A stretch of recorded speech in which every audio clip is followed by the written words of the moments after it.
menyampaikan tidak pernah melakukan perbuatan sebagaimana yang dilaporkan oleh Sarah, ya itu haknya dia. Karena perlu saya sampaikan bahwa di dalam pasal 52 KUHP, seorang terlapor, tersangka, bahkan terdakwa bebas memberikan keterangan. Tugas penyidik mencari buktinya. Berarti kalau sudah ditingkatkan menjadi penyidikan, sudah ada penyitaan barang bukti, ya segeralah dilakukan gelar perkara biar supaya ada kejelasan status tersebut.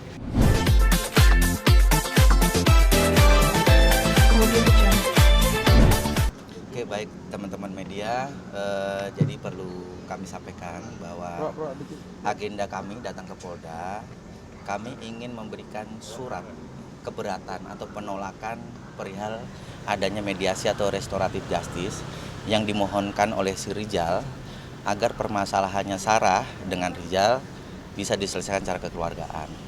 Kalau di sini saya kan hanya sebatas sebagai kuasa hukum ya, kembali lagi keinginan klien seperti apa.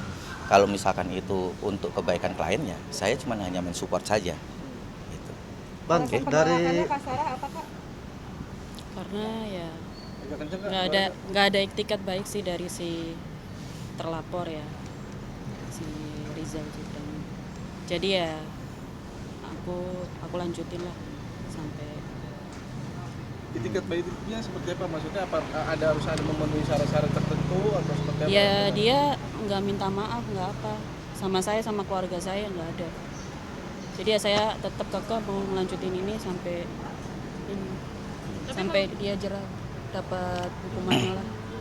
Mungkin di sini perlu saya tambahkan ya, mungkin apa yang menjadi isi di dalam hati dan pikiran Sarah ini, dia mungkin merasa kecewa dan sakit hati karena mungkin teman-teman media juga mengetahui ya bagaimana sikap Rizal sebagai terlapor.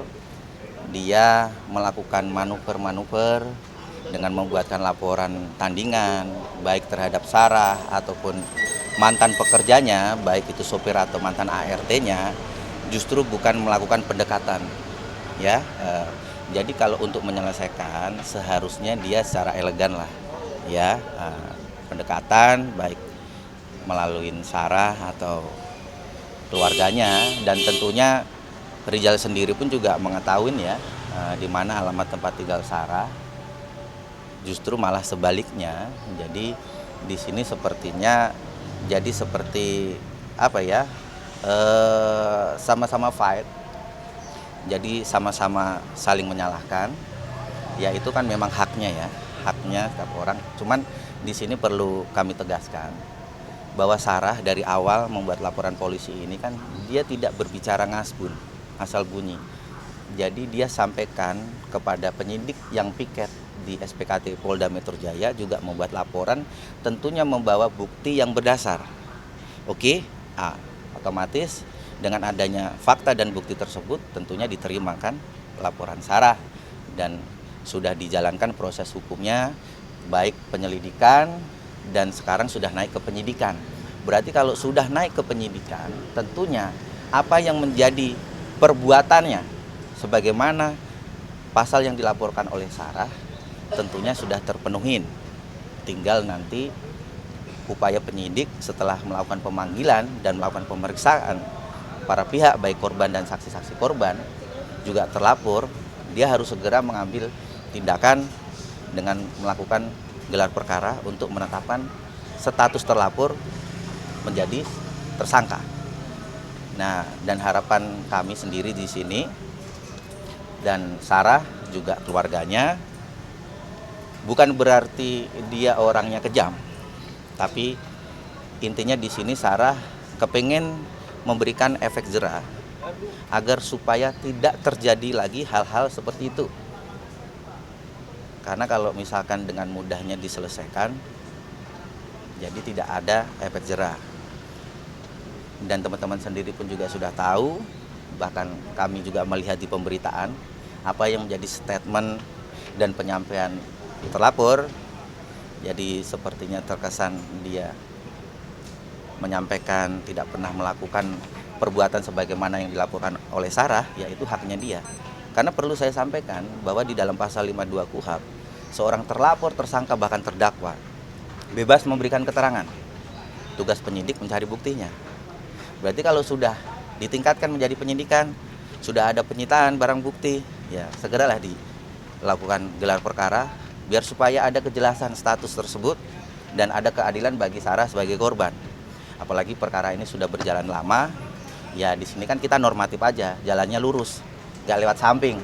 Jadi ya wajar saja kalau lama, karena yang namanya tahapan proses hukum acara di kepolisian itu kan ada tahapan-tahapannya kan. Nah, jadi ya kalau mungkin teman-teman di luar sana kok lama segala macam, ya kita kan lewatnya lurus, jalannya lurus, kita nggak lewat samping gitu. Jadi kita ngikutin apa yang menjadi ketentuan undang-undang, apalagi ini perkara sudah viral, sudah menjadi perhatian masyarakat luas pun juga sempat komunikasi lewat medsos ke Sarah untuk mempertanyakan, bahkan si Sarah sendiri pun juga seperti tidak nyaman juga, karena masyarakat sendiri pun juga geram juga kan, kepengen menunggu proses ini agar supaya ada kejelasan, biar tidak abu-abu gitu. Jadi ya mungkin harapan kami untuk bapak-bapak penyidik yang menangani perkara Sarah di sini, Bapak Kapolda Metro Jaya, agar supaya bisa memberikan atensi terhadap perkara klien saya ini, agar supaya segera ada kejelasan dan kepastian hukum agar klien saya mendapatkan keadilan.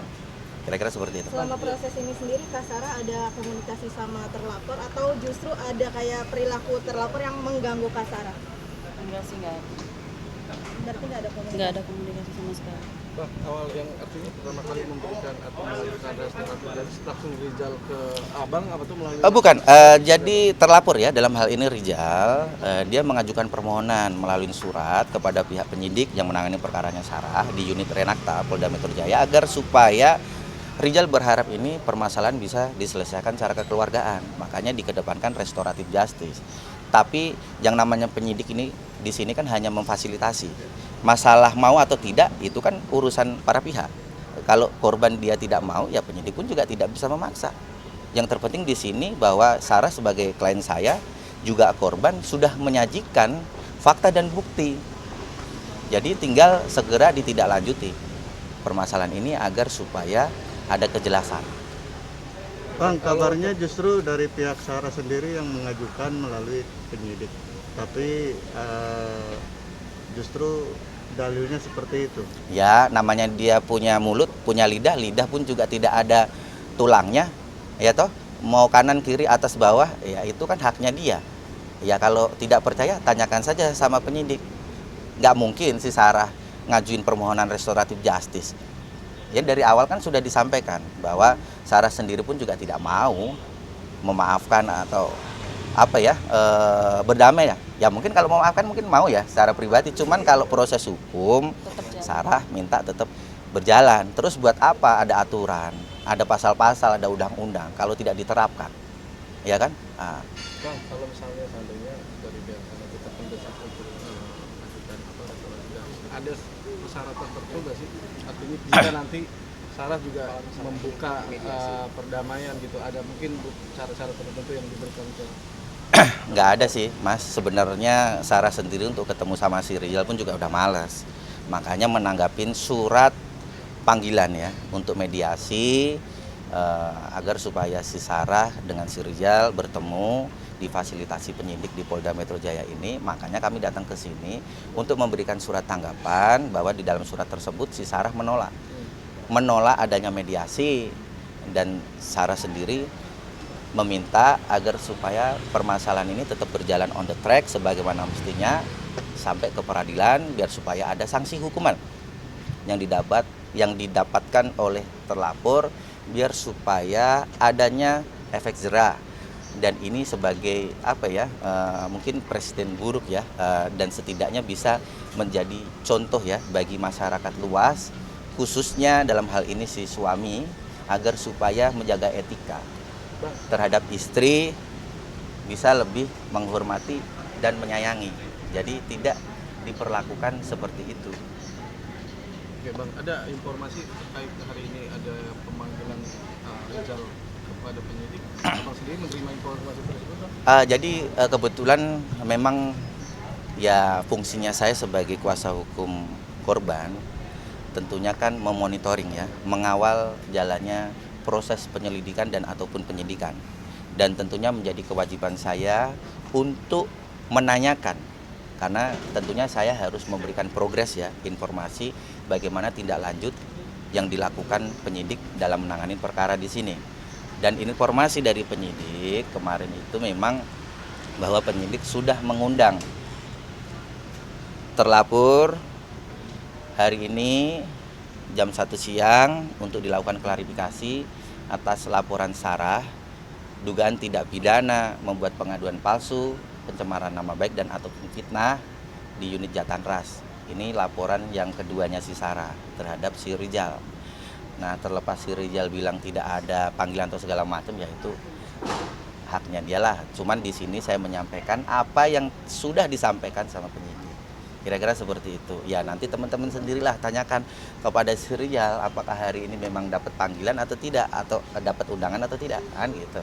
Menurut Kak Sarah gimana sih melihatnya kalau Rizal 2 kali berarti kena panggilan, terus kayak sempat ngelak kalau ada panggilan gitu? Apakah emang karena dia takut diekspos oleh media apa bagaimana? Kalau dari pihak aku sih aku nggak tahu ya kenapa dia kayak gitu ya. Tapi kamera nggak. Tapi ya itu hak dia ya. Dia mau mengelak atau mau gimana. Tapi kan semua ada buktinya ya. Oke, perlu saya tambahkan. Mungkin justru saya akan balik bertanya kepada teman-teman media. Sebelumnya memang sudah ada pengalaman atau tidak? Mungkin kita bisa flashback ke belakangnya, apakah pernah dulu si Rizal dipanggil, diperiksa, dia bilang tidak ada dapat panggilan, ternyata tiba-tiba dia nongol. Nah, itu teman-teman sendirilah yang bisa menyimpulkan. Jadi di sini kami hanya menyampaikan sesuai dengan apa yang sudah disampaikan, tidak mungkin kami yang namanya menyampaikan sesuatu hal yang tidak benar. Ini surat yang dibuat oleh Sarah, jadi intinya di sini menyampaikan perihal keberatan mediasi ya, sebagaimana yang telah kami sampaikan tadi, dan ini ditandatangani langsung oleh Sarah ya, atas nama Sarah ya, ini langsung. Jadi saya minta yang bersangkutan langsung hadir biar supaya jadi jelas, tegas, terang benderang. Jadi bukan lawyernya lah nanti yang mengada-ngada. Jadi saya perlihatkan secara langsung sebagai bukti bahwa surat ini sebagai bentuk penolakan Sarah terkait adanya restoratif justice atau mediasi dengan si Rizal. Berarti membantah semua ya Bang, terkait pihak Sarah yang mengajukan RJ ke pihak penyidik untuk yang pasti Rizal. Saya sampaikan secara tegas dan terang benderang bahwa di sini Sarah tidak pernah mengajukan permohonan restoratif justice atau mediasi dengan Rizal agar permasalahannya bisa diselesaikan secara kekeluargaan. Nanti silakan teman-teman tanyakan sama pihak penyidiknya, dan tentunya permohonan restoratif justice si Rizal tentunya ada fisik suratnya. Nanti tinggal siapa yang benar, siapa yang salah, tinggal nanti disimpulkan sendiri. Kira-kira seperti itu. Kemudian